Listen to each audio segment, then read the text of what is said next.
Hello everyone and welcome back to another video of mine. This time I'm back with Heaven's Secret 2, Season 3, Episode 3. It's been a while. I actually took some time off because I needed to deal with some stuff myself, but I received so many cute messages and I just want to tell you how much I appreciated them. They actually motivated me a lot to come back. And this video is especially made for all of you that actually were so supportive and so understanding. So let's see. Last episode we went down to hell with Lucifer and a poor Asti. Like, I actually kind of feel bad for her. The problem is that she needs to love herself. And I know I said multiple times, it takes time to love yourself. But in a specific way, you need to put in the effort too.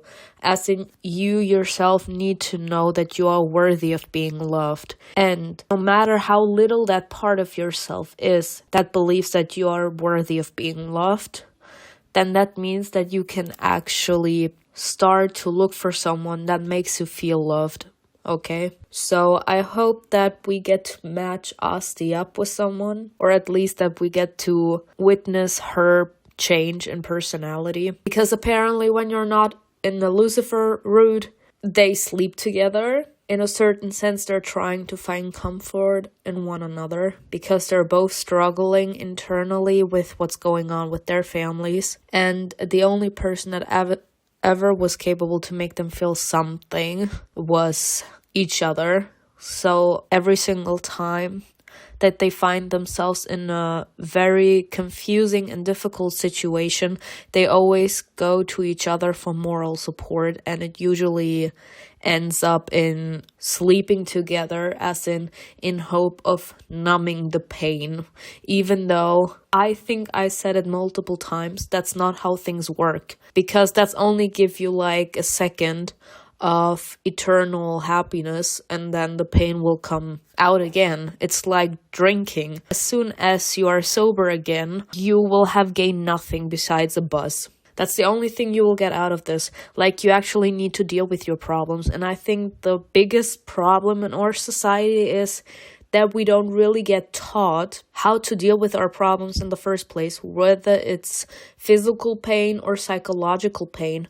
A lot of people make you believe that actually having pain or struggling eternally with something is a bad thing, and that you actually fear to talk to someone about how you're feeling on the inside because you're scared you're gonna be locked up because they're gonna think you're crazy or something. Like, especially with psychological pain, I actually went through something like this where I was scared to talk to my parents about psychological pain, about the psychological struggles that I went through, about the fact that I was struggling, that I was suffering on the inside, and I tried to find some way to deal with it myself so desperately because I was afraid that there could come a time in my life where I would actually go to them for help, as in that they get me the help I need because I can't deal with all this pain by myself no more. So I think it's sad that people actually grow up fearing to talk about what's truly bothering them. Like, they prefer to talk about the weather, they prefer to talk about something else, but about what's truly bothering them. And once they do talk about themselves, they have the feeling that they're being too much, as in that they are burdening someone else with what's going on in their lives, because they know how much suffering they carry within. So as soon as someone touches the problems, it's not just one problem that they have psychologically. It's like 2, 3, 4, 5, depending on how much you had to bury within yourself because you were scared to talk to someone, because you were afraid that no one would understand. And that's a sad thing. And I truly hope that this can change in time, and that in the future people won't be afraid to go up to their parents and be like, listen up, like, I have the feeling that I'm depressed because I'm feeling very sluggish lately. I feel very weak, not just physically but also psychologically, as in I don't want to get up from bed. I don't want to do anything anymore. Like just all of those symptoms that actually show me that I am psychologically weak, as in I am drained. My energy is gone. Like every single human being has a specific amount of energy inside of them, depending on what they have to go through, depending on what they have to witness each day. All of that energy empties itself automatically. And sooner or later, you don't have any energy left. So that's a problem. And I hope that sooner or later, humanity will give a chance to those people that truly are struggling, and they will find a way to make people that are suffering psychologically feel safe of being capable to talk to someone about their problems, because that would solve so many problems in this world. But let me stop. Let's talk about Heaven's Secret 2. The true ruler of hell will come to reclaim what is rightfully his. Yes, Lucifer. What if the Mother of Life wants us to reveal our darkness, not our light? Y'all, I actually talked about psychological pain, and they be coming at me like this. Does this mean we are doomed, or are we underestimating our darkness and salvation is closer than it seems? It depends on how much you are struggling within. Darkness does not necessarily mean that you are suffering eternally, but darkness can also be referred to you as your own emotions, as in rage, fear, lust. Those are all negative personality traits. I said it in my reaction of Only Friends. Like, we all have positive and negative personality traits. Like, that's a normal thing. And I don't truly understand why people are so shocked when they get to know someone and he's just completely nice, because that's who that person truly is. Like, I am more pure-hearted. Like, I'm light. In a specific sense, if we want to use darkness and light right now as a metaphor. Like, I like to give out light, but I also have darkness within myself. I'm not just light. This light that you see and that I want to express through my actions, that's not all there is to me. Like, I can also be insanely impulsive. Like, I can also feel things like lust, violence, depending on what happens, of course. So I sometimes think it's a little strange that people get weirded out or are surprised when someone that they just consider as nice suddenly loses his or her patience and they start to yell. Like, of course, like, I'm a human being. Like, I can be nice all I want. Like, this is who I am. But there's more to me than meets the eye. Like, there's more to me than just light. I can also be darkness. Episode 3, Hail Satan. Okay. I was still standing at the window when the door quietly opened. Who comes in? Lucifer. Like the rightful owner, Lucifer didn't knock, but he did stop in the doorway, not wanting to intrude. This was my mother's bedroom. Oh, right.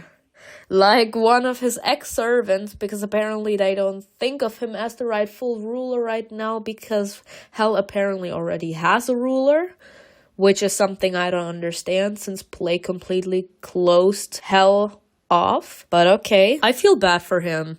Like, this was just to spite Lucifer. I realized that. We can swap rooms if it bothers you. That's unnecessary. He entered the room, stopped in front of the portrait, then walked over to me and looked outside. A fire won't give up the throne easily.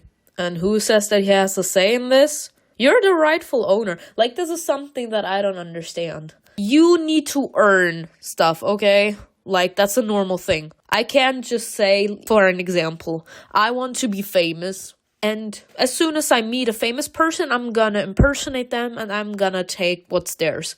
No, that's not how things work. Like, I need to earn my place in this world. I need to earn the love and appreciation that someone else has worked so hard for. Like, just because I'm gonna keep on using that, just because someone is famous before me, it does not mean that they didn't work as much or even harder to get what they have right now. Like, they just had the opportunity first. but that doesn't mean that I won't have the opportunity. But I still need to work for that chance. I still need to work for the things that I want. So maybe Ophir made everyone see that he's worthy of the throne, but the ends of the matter are that it's rightfully Lucifer's place. It's his throne. And I think that even though this story in general doesn't really show Lucifer's place in hell, I think Lucifer showed on multiple occasions that he can be a great ruler. He's respectful and he can be graceful too. He has mercy for the people around him. He wants people to feel comfortable around him because he wants to rule by respect and not through force or through fear. He wants the people around him, his followers, to respect him, because he thinks that's what truly makes a bond strong. As in, he wants to do the complete opposite of what his dad did. His dad mentally and physically abused him to train him in a certain sense like a lapdog. And that turned Lucifer into the complete opposite of Satan. Because Lucifer wants to rule through respect, through peace in a certain sense. He wants to give his followers a chance to could talk in, and in a certain sense also be capable to influence his decisions. But at the end of the day, Lucifer will be the one to take the decisions. As in, that's like the respect that I'm talking about. He earned that place. Like, it's in first place, it's his choice. If he wants to give up his place, but if he wants to take the place, Ophir can't just say, yeah, I'm not gonna give up my throne. Like, who says that this man has a say in this? It's rightfully yours, Lucifer. Why would you give it up? Who is he? I haven't heard of him before. He was once rich. Uh-huh. He owned an island and a sanitarium where he treated demons. He had a wife and a daughter, but then he lost everything. What happened? His daughter was poisoned and he couldn't cure her. He was so engrossed in developing an antidote that he wound up torturing her. Wow! His wife had to kill the child and then herself in order to end their torment. What the? Okay. As in the mother had the same symptoms or the same sickness? Lucifer turned to me. He's mad. He's obsessed with experimenting. Yeah, okay, no. Because that means that he's a crazy scientist. And you all know what I think about doctors in general. Like, a scientist is not far off as well. Because in order to get what they want, as in cures to no matter what kind of sickness, they're willing to do very bad deeds. I don't want to elaborate, but I think you can all understand if you think of lab rats, right? As in them testing some cure on them and then it has horrible side effects. One person dies, the other one has a better immune system, but they then are close to death. Like, you all know what I mean. Like, no, don't. You all know how I feel about that scientist that MALBONTE is selling his blood to. No, thank you.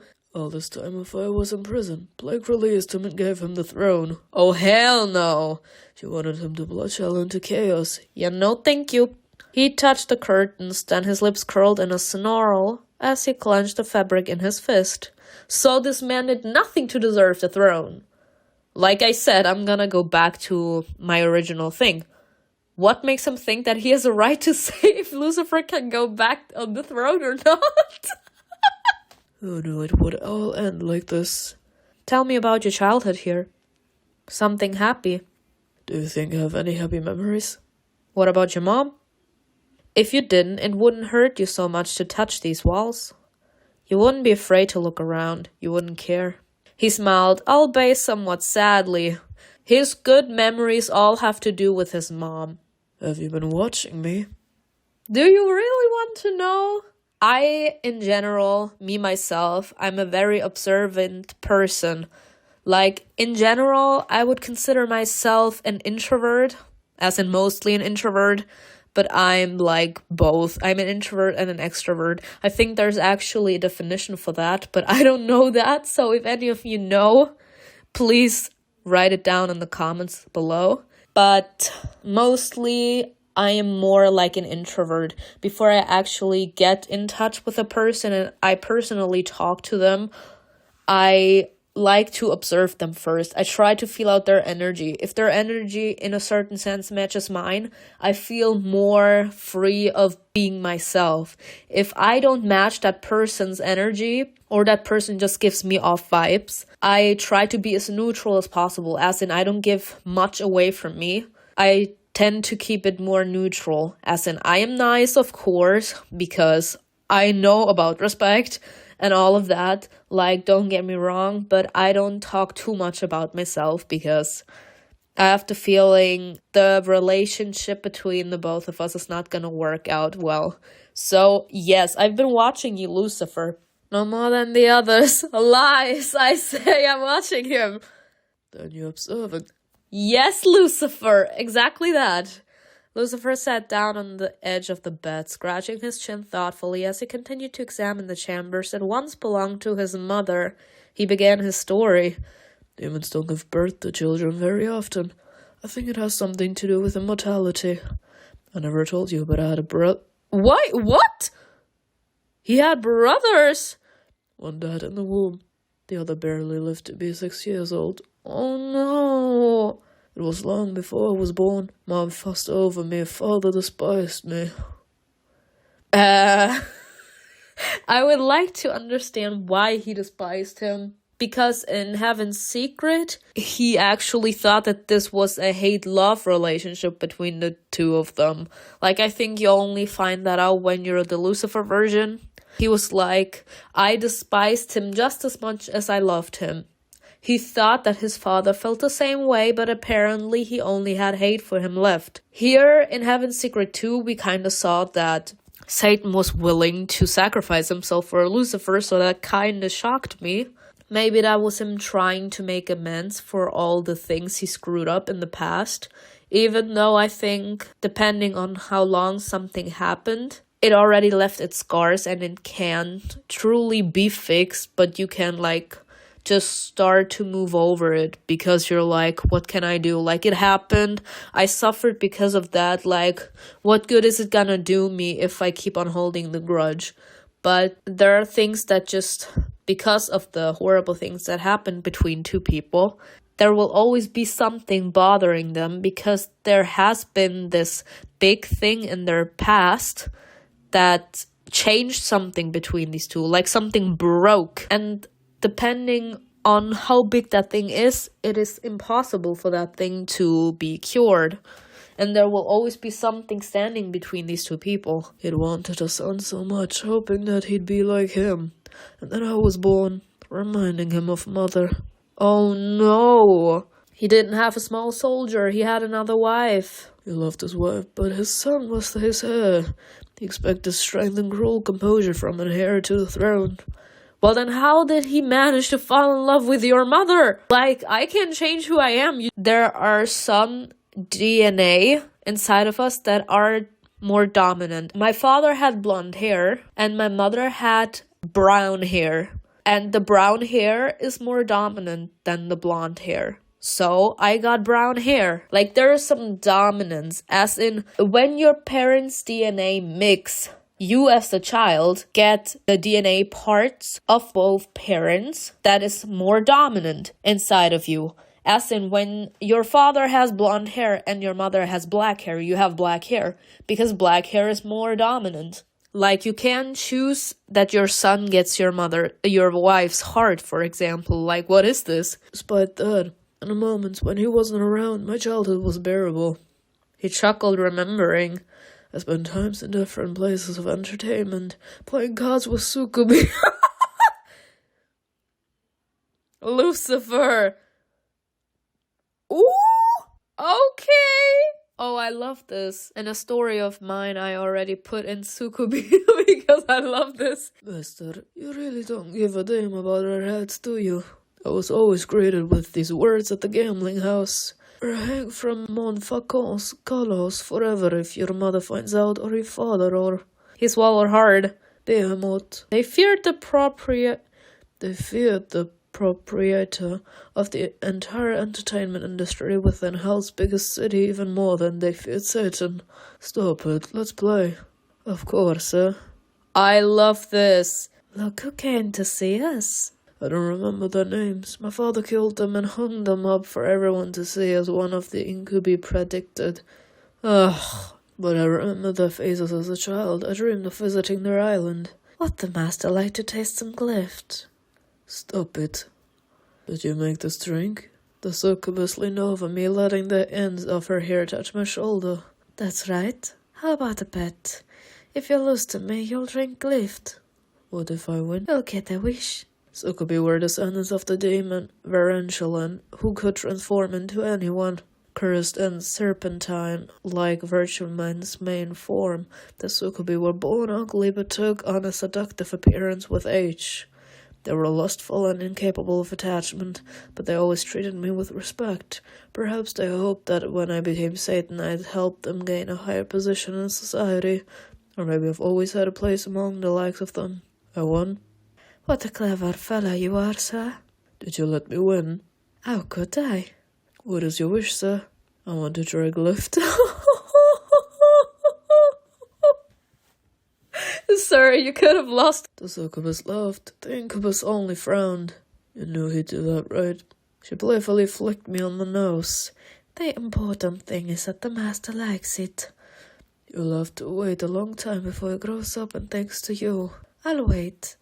But she didn't wait. Her body hung in plain sight. From then on, succubi and incubi avoided the children of the rulers. Wow. We kind of agreed to talk about happy things. That was a happy thing for him. Apart from the ending, it's nice to think back on that time. Was there anything else? I used to love running to the kennels until one day my mother killed all the hounds because she saw a vision of one of them tearing into my throat. I couldn't help a short, slightly uneasy laugh. Me too, sis. Is there anyone who didn't die after coming into contact with you? You? Sorry. He laughed. It's normal for hell. You see all kinds of things here. Much of this land is invested with vicious monsters. The pit, the underwater city, the arena, the dead marshes. That's why it's not so scary. And you love these places? This is my home by right, and I will take it back. Lucifer's voice gained determination and authority. I knew that he'd keep his promise. He better. You got to know Lucifer much better. I love these kind of flashbacks. At first he looked at me with a barely conscious, distracted gaze, but then he blinked, and he became more focused. Rest, we may need your post soon. I'm ready. He nodded and left the bedroom. The wait was brief. Half an hour later, we heard a clang of the gate opening outside. There was a knock on the door, followed by an order to get ready. Lilith had a lot of clothes, some of which she probably never wore. The hangers jingled as I began to move them hastily from side to side. I chose something that seemed suitable, and with trembling hands pulled it onto my naked body.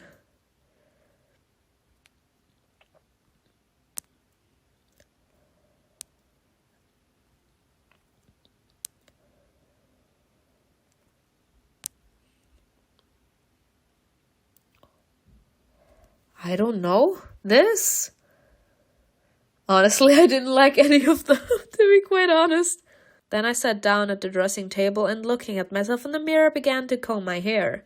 An uneasy feeling came over me as if I was a thief who had stolen something from Lilith, that I have the right to sit where she once sat, a powerful woman, the queen of hell, and comb my hair with the comb that once belonged to her. I lowered my hands and looked at myself.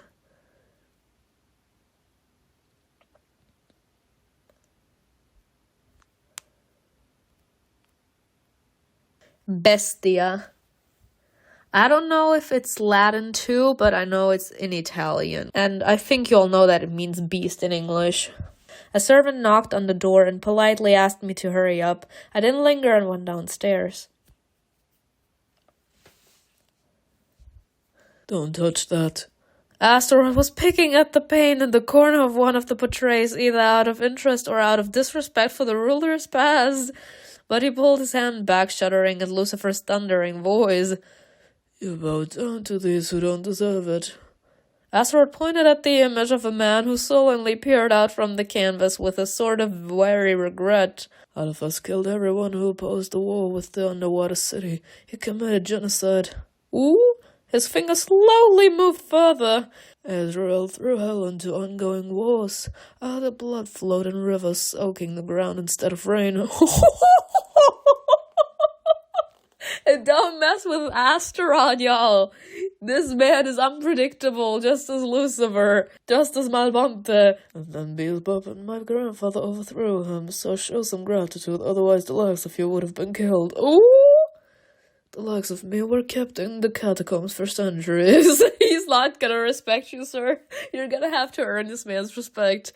This was happening before your father, and would have continued happening under your rule as well if the law of segregation hadn't been abolished. Will you stop? I got enough of Hell's history at the Academy. Lucifer and Astaroth locked eyes for the last time. Then Lucifer straightened his suit, pulled away, and said, "I'll speak with fire if he tries to kill me with energy." I redirected back at him. I'll suppress this. Are you sure he will attack you? Maybe we should attack first. Well, if we redirect it, then it would be like killing him. You know what? I'll suppress it. Okay.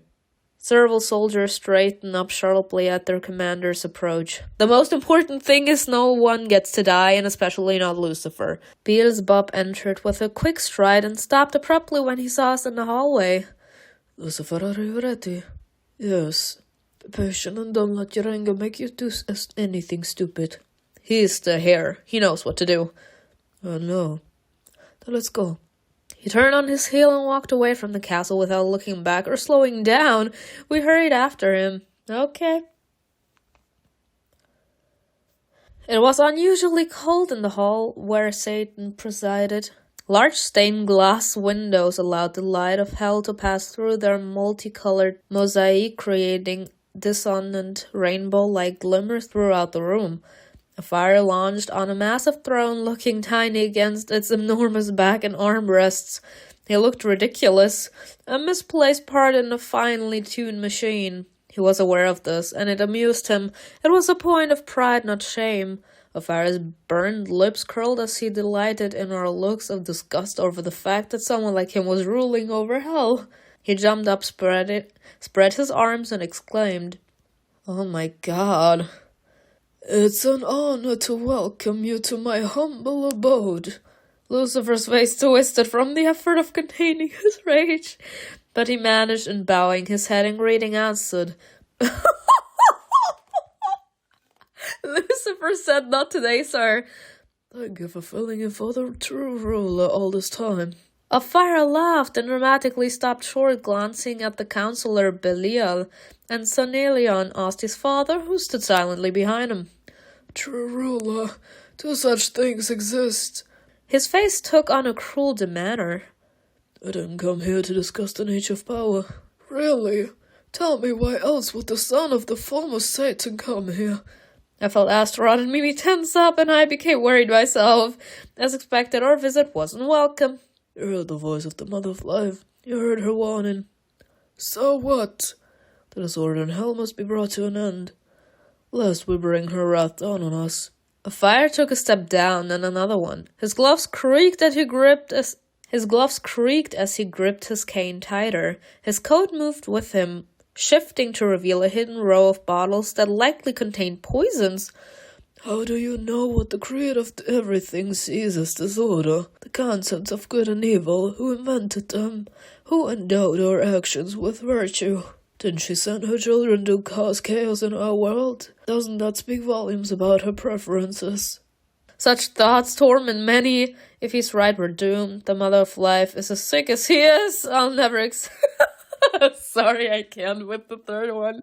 You know what, at this point, such thoughts torment many. "You will destroy hell and drag everyone down with your fire." "I don't think so, my friend. We're already there. There's nowhere lower to go." "You're wrong.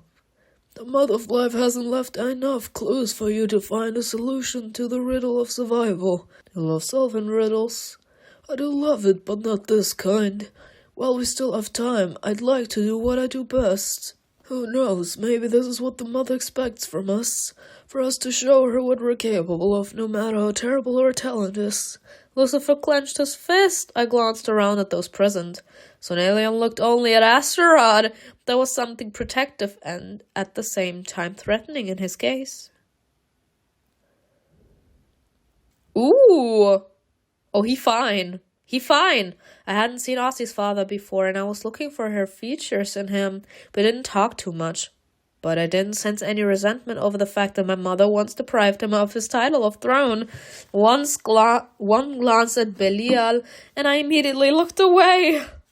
His beauty was too alluring, the beauty of a poisonous flower waiting to ensnare its victim with a single touch. What does he look like?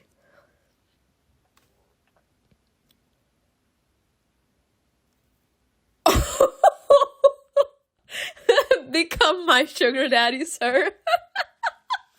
I'm so sorry. Can you become my love interest, please? Are we seeing this beauty? Oh my god! Like, no, y'all, I can. Like, let this man become my daddy. Let this man become my daddy. He was chief advisor at the headquarters of Satan's generals. Lucifer, can I become assaulted too? Let me spend some more time in hell. Time, inexorable even for immortals, left traces on his body, but it had done so with love. His many years hardly showed, and this only seemed to embellish his deceptive appearance. There were a lot of rumors about Belial, but what I had learned for sure was that it was good to be his friend, never his enemy. I want to be more than his friend. What you want? What are you trying to do? What are you trying to achieve, Afaya?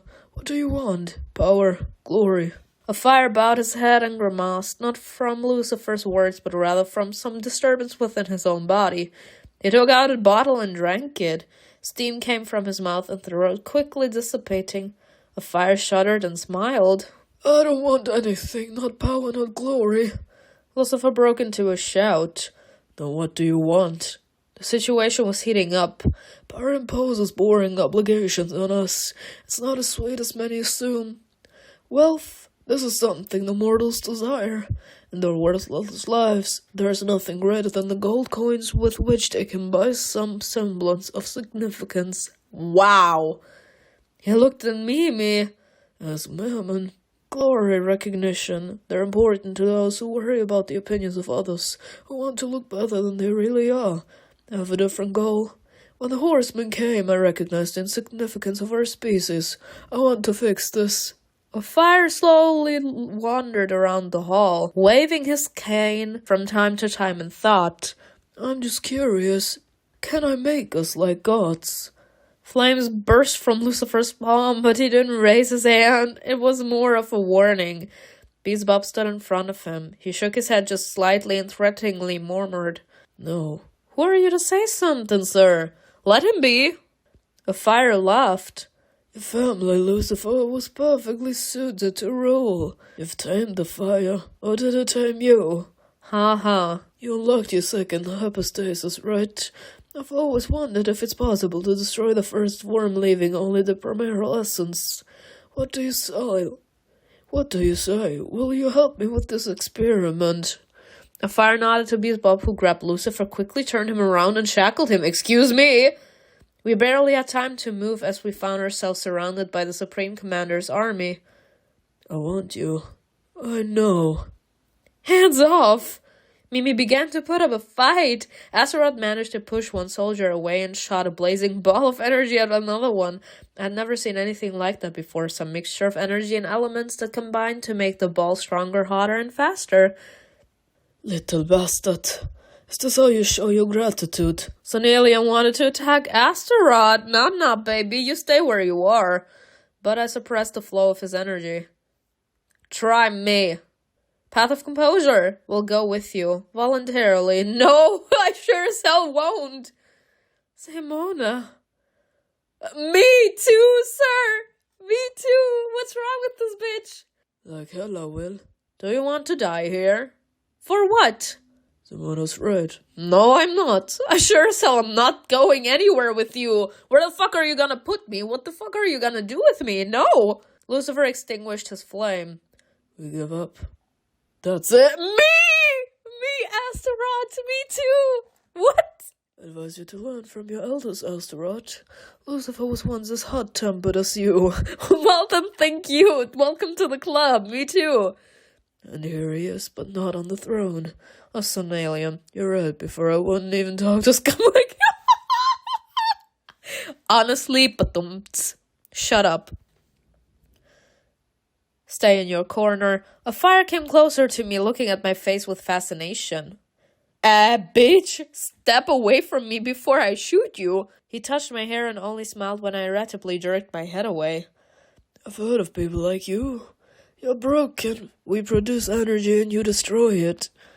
I'm interested in working on you. No, bitch. You stay away. Poisons don't work on you either, do they? Have mercy. I see the poisons did a number on you. Sorry. I had to. You're right. Oh my god. Don't touch me. I will try in any case. But for now, take them to their cells.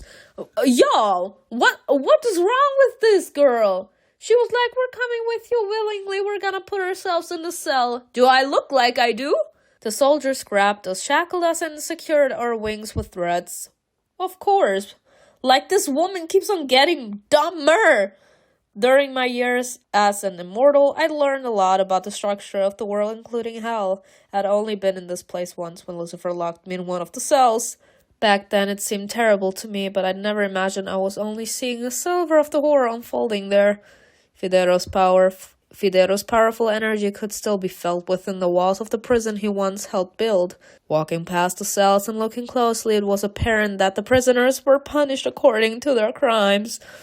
As if intentionally, they led us in circles, showing us each floor starting with the minor offenses and ending with the more serious ones.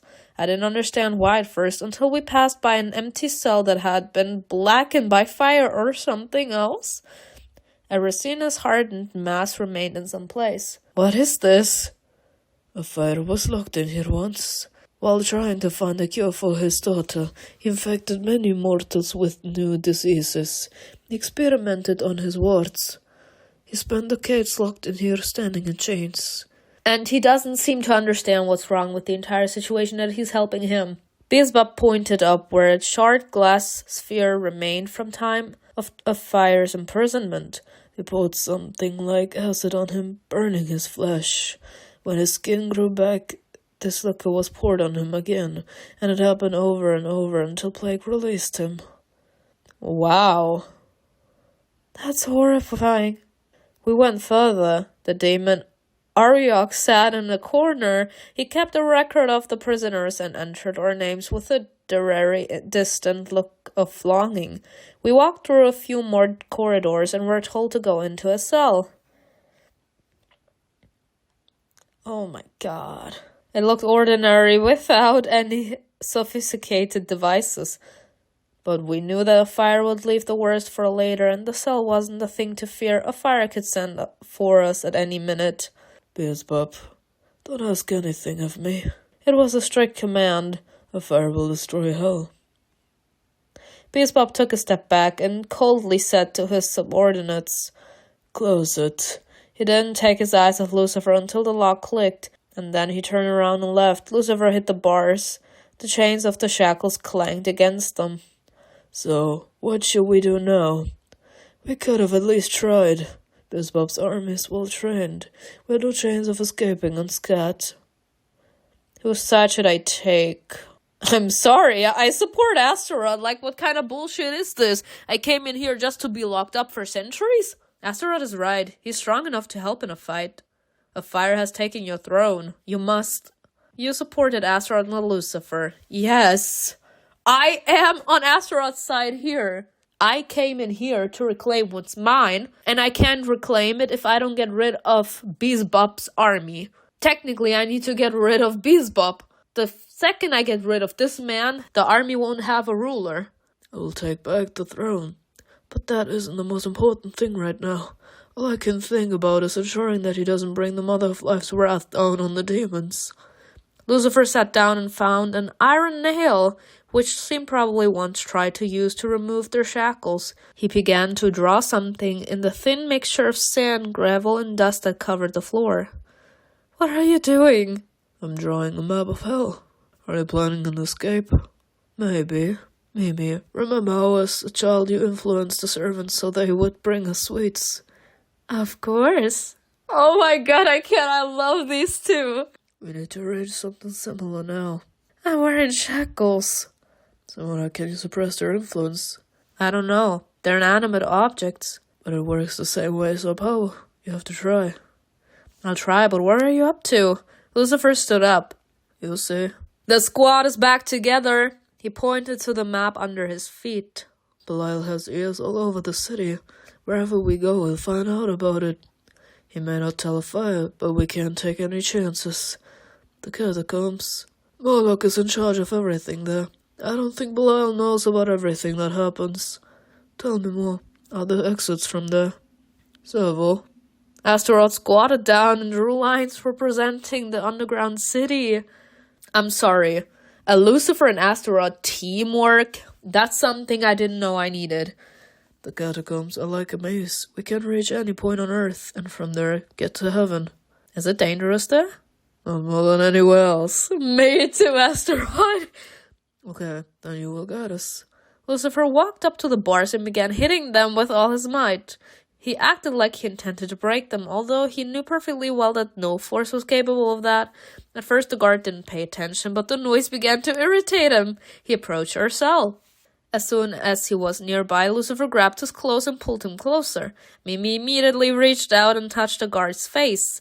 I grabbed her shackles, closed my eyes, and imagined submerging them in an impenetrable dome. Honey, would you bring us the keys?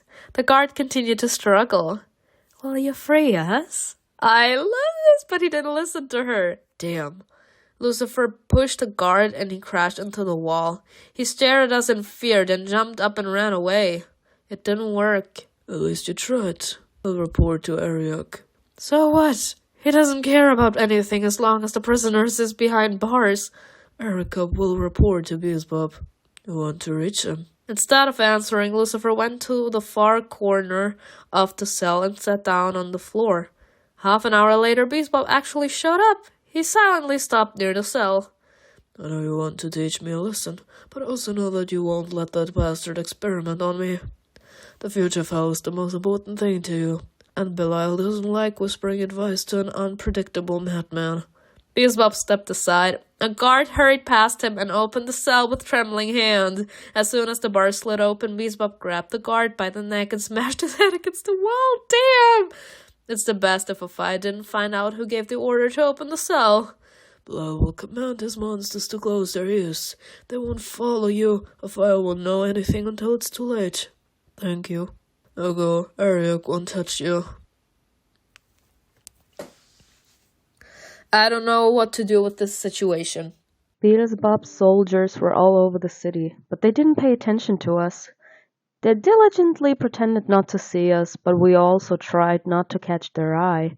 Astaroth got lost on the streets and took a few wrong turns, but once we left its center and went down hundreds of stairs, through narrow cracks in caverns that were barely visible at first glance, everything changed. He knew the catacombs like the back of his hand.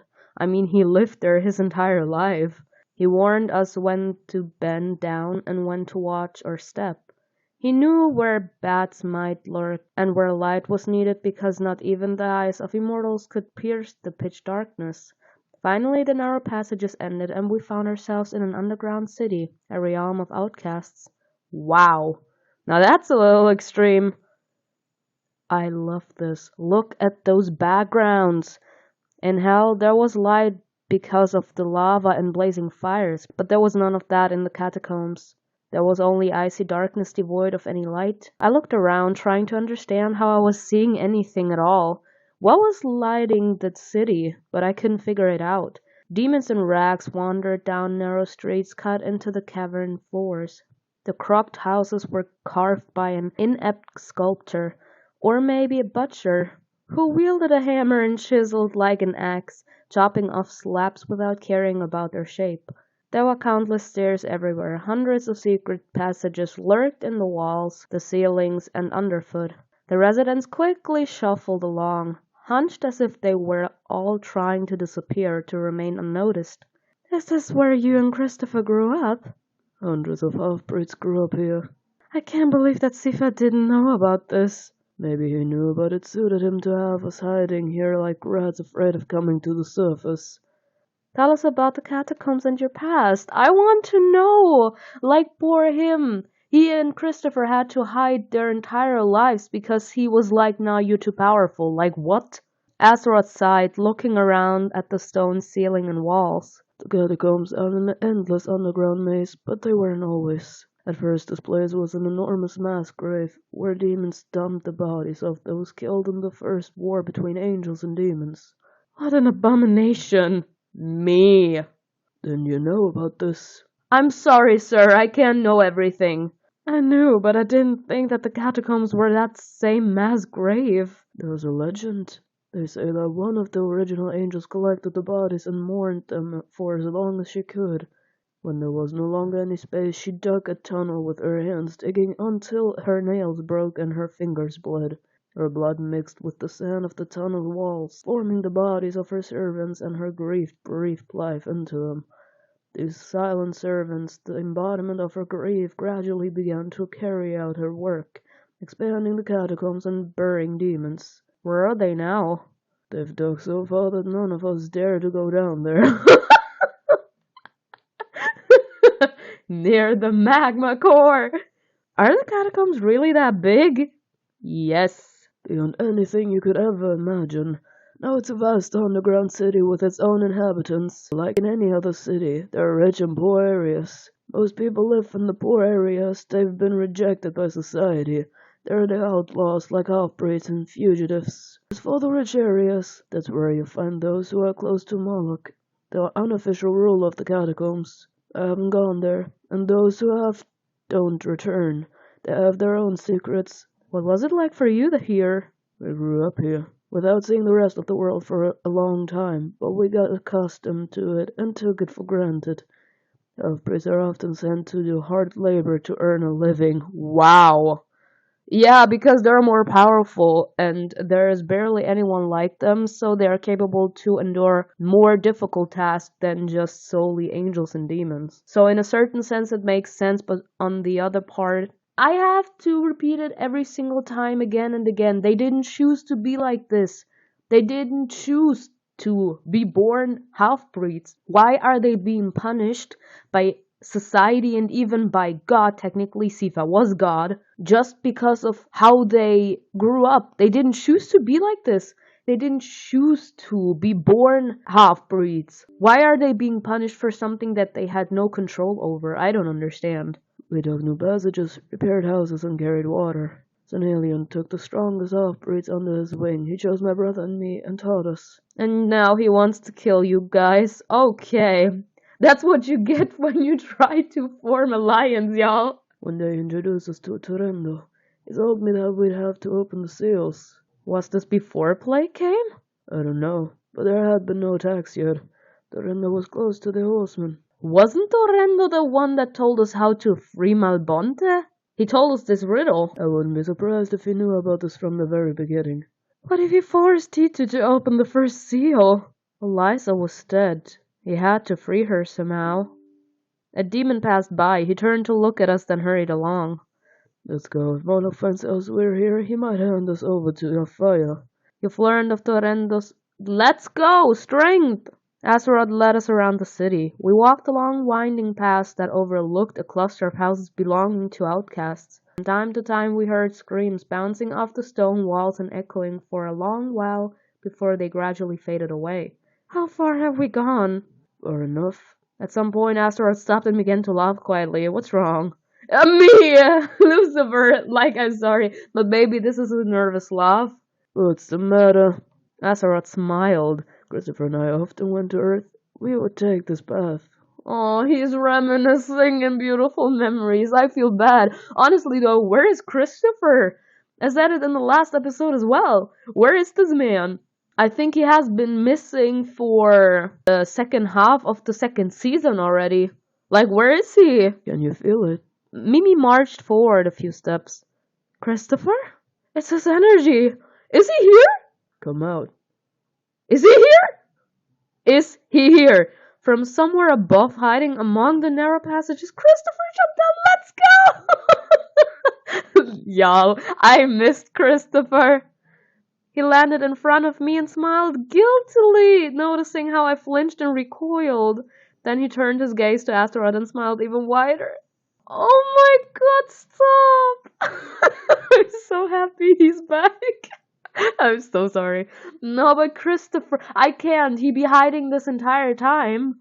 Because this wasn't what he wore when he was with the horsemen, etc. Brother, I was waiting for you, asshole. Why didn't you come back? He was like, there's no way in hell I'm going back there. They hugged tightly. Oh, I love this. So sorry, y'all. I love these two twins. I really do. I'm really conflicted, y'all. What is the next route that I should do? I'm gonna put a voting tile at the end of this episode.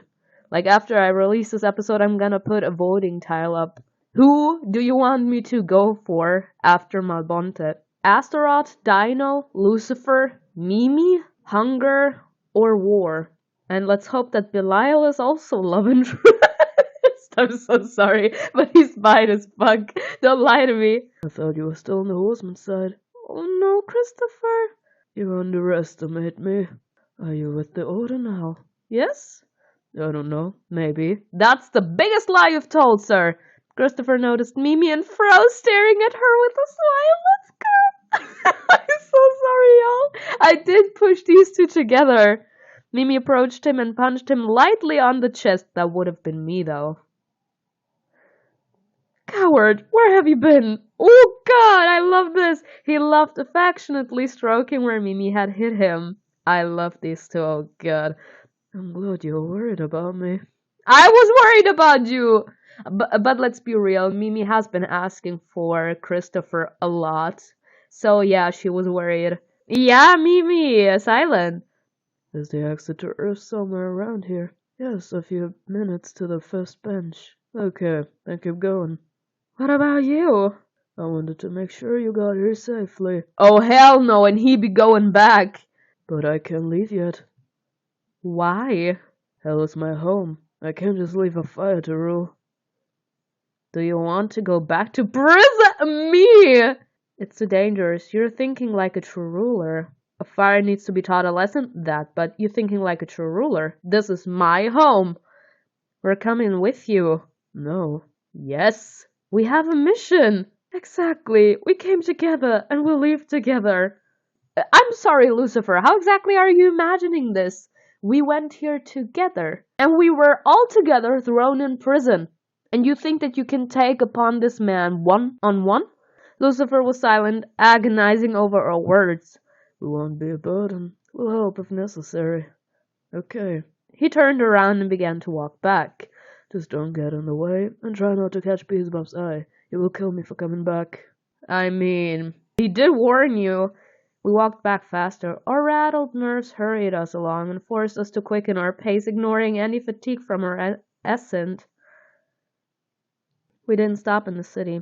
Everywhere we heard buzzing flies, Belial's monsters capable of imitating voices, but they didn't report us to a fire. When we burst into the hall, the self-proclaimed Satan shuddered and even jumped a little in his throne, spilling orange liquid from an oblong flask. Wah! Lucy, who freed them? I freed myself. The soldiers guarding Satan sprang forward. Some drew sharpened blades, while others utilized their powers.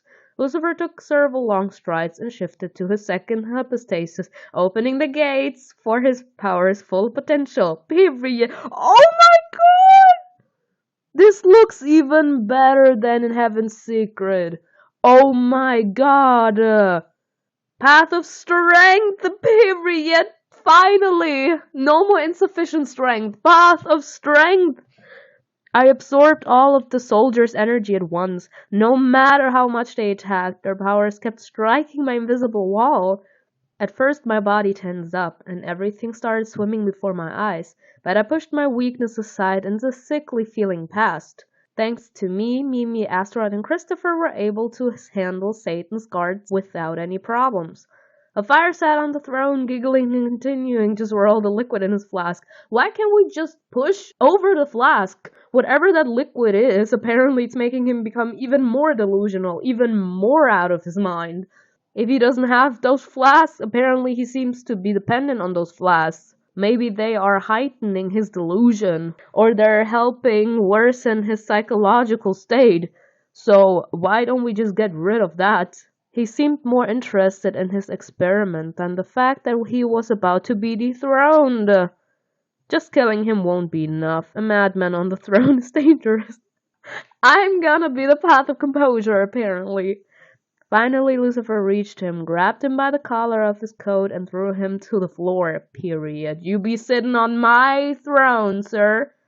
A fire's head struck the floor, and I heard his jaw clack shut. He spat out blood and began to crawl, stretching his hands out in front of him.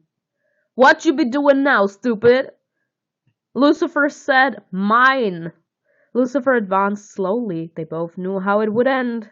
Lucifer dropped to one knee, grabbed a fire by the collar, and began to furiously punch him with his other hand. Again and again. I don't know if I condone that. I mean, of course he deserves this. He did throw us in jail, and he would have left us there to rot, or he would have experimented on us. But I don't necessarily think that acting like the person that is doing us harm is the good solution. If you want to be a better person than the person that is doing you harm, you need to act like you are a better person. You need to act like the bigger person. I can't pretend that I'm a better person than you when I get confronted with a similar situation that you went through in your life and I behave the same way that you did. It makes me a hypocrite because I behave the same way. If I want to be a better person, I need to act like I am a better person. As in, I need to behave differently in a similar situation as you would. If I behave the same way, I'm not better. I'm just better at hiding the fact that I'm just as mad as you, technically. So, if I want someone to respect me, I need to behave like I'm worthy of respect. I can't say, yeah, you have nothing to do here. This is my life, this is my world, and I just throw you out and expect that I am better than you if that's exactly what you did. This man saw us in his hall, he threw us in prison, and he was willing to let us rot there, or he was willing to experiment on us. We were capable to escape, and now Lucifer went in, he got him off the throne, and he's now starting to punch him. Where is he acting better? Of course, I'm not saying that he necessarily deserves forgiveness yet, because in my eyes, you need to earn forgiveness. You need to show that you are sorry, and then you need to work to earn the forgiveness of the person you've wronged. But I need to show that I can behave differently in a dire situation. As in, I need to behave differently than you would. If I don't, that makes me just as bad as you. I can't sell myself as the better ruler if I'm behaving the same way when someone is opposing me. He's behaving just as badly as he is. His blows were so powerful that it seemed the fire's head might fall off his shoulders. His frail gloved hands absent-mindedly tried to push Lucifer away, but Lucifer was like a mountain. Neither wind nor time nor divine power could move him. Sir! Fire's face became less and less recognizable, but he only laughed between the blows, choking on his own blood. He laughed, almost no longer resisting. The door swung open and Beelzebub and Belial flew into the hall. They stopped just short of Lucifer. They didn't do anything. He's so fine, y'all. Damn. Lucifer didn't stop, his rage seeming to become more and more uncontrollable. Sir! Fire lifted his feeble arms, opening his hands, and through his laughter he croaked. Okay, sorry, the throne is yours. Lucifer punched the fire several more times before Beelzebub and Belial pulled him away from the unfortunate demon. Why didn't we do something? Like, sir, that's not the way to do things. You need to behave better if you want your followers to respect you. This is literally like as if in time of war, you would overthrow Hitler and replace him with another Hitler in a certain sense. They behave the same way and they have the same mentality, as in resulting to violence, etc. As in so that you guys get my view. How are you behaving differently than this man? He was willing to throw you in jail, and you were willing to kill him, as in both resulting to violence to those who oppose you. Sir, that's not how things work. You're not acting better. Lucifer, calm down. Beelzebub shook Lucifer and forced him to look him in the eyes. You did it. Do you hear me? Come back. Lucifer was breathing heavily. His gaze was wild, like that of an animal, but something stirred in him. His breathing began to slow. That's right, breathe. His shoulders, arms, and legs began to shrink until he regained his former appearance. Lucifer nodded gratefully to Beelzebub and then straightened up and looked sternly at the fire, who was sprawled on the floor. Belial slowly approached the fire, squatted down, and held out a snow-white handkerchief, which was stained with blood the moment a fire brought it to his lips. What are you, sir? His voice flowed like a stream or a song. It struck me as slightly feminine, but only because I rarely heard such melodious tones from a man. Even a few words were fascinating. I felt uneasy. Me too, sis. I knew that you would betray me, Belial. Belial shook his head, closing his eyes for a moment, as if he had heard a compliment, me too. What a pity, sir. I didn't expect to be so predictable. His kind smile didn't suggest betrayal, and yet one would certain follow. Lucifer straightened his armor, and looking down at a fire, said in a commanding tone, Put him in shackles and throw him back where he sprawled from. Oh, wow! Beelzebub lifted a fire while he looked at Lucifer with a crooked smile on his lips. My skin has become so rough that I don't feel pain. Then we'll come up with a new punishment for you, Lucifer. I don't think that this is okay, because we found out that he was punished with acid. People threw acid on him, and as soon as he healed, they would do it again and again for centuries. I think it's sad that they can't think that this can actually cause psychological trauma. And he's actually bringing him back to do even worse to him. Like, in general, this is a complicated situation. Of course, he doesn't deserve to be on the throne because of how he acted, of course. But you can punish someone more just because you didn't like the way they acted towards you. That is not a good thing to do. And I think it's sad that Lucifer is not realizing it. This man has been tormented physically, that it turned into psychological pain, and that made him become bonkers. It made him lose his mind. It led to him not being capable to think straight anymore. And instead of making a fire get the help that he needs in order to psychologically heal, he says, oh, don't worry, we're gonna get you a new punishment that's gonna hurt you. Like, what? That's not okay. A fire smiled from ear to ear and kept looking back as he was led away. Crazy. Before the doors were closed, he managed to shout, Madness is a disease and not a gift, and Simone is also sick with its power. After all this, it's not normal. I wrapped my arms around myself, but I immediately lowered them. There was no point in showing how much his words scared me. I didn't want the others to worry. They had enough on their plates. I needed to deal with it myself. Beelzebub squeezed Lucifer's shoulder. You took a risk. I know. Lucifer spoke with Beelzebub and Belial. Y'all, please tell me he's a love interest. He's so fine. He wanted to return to heaven for a while and asked them to keep an eye on hell until his return. Afterward, Christopher, Mimi, and I were walking around the city. It had once been Mimi's home. She looked a little sadder than usual, despite the fact that hell had been freed from the mad scientist's oppressive rule. How are you feeling? Fine, just... She fell silent.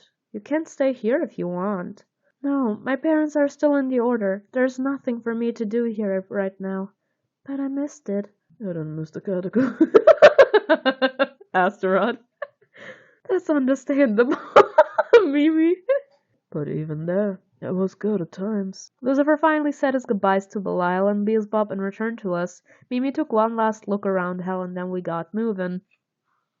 Why can't we take Belial with us? We were approaching the academy when Astaroth suddenly stopped.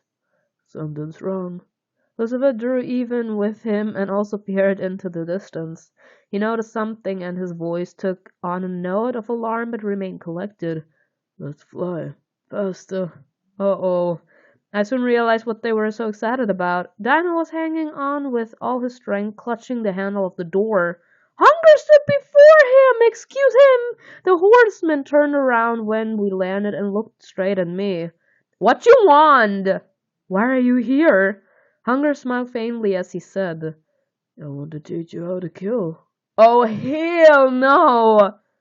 Hell no! This man said I'm coming and I don't give a damn. He actually wants to kill his family, I feel. And he wants to use us as his secret weapon. This is dangerous, but on the other side, I'm actually excited. Now, that was it for this episode. I hope you enjoyed it. Tell me in the comments below what you think was best. And I will see you in another video. Bye.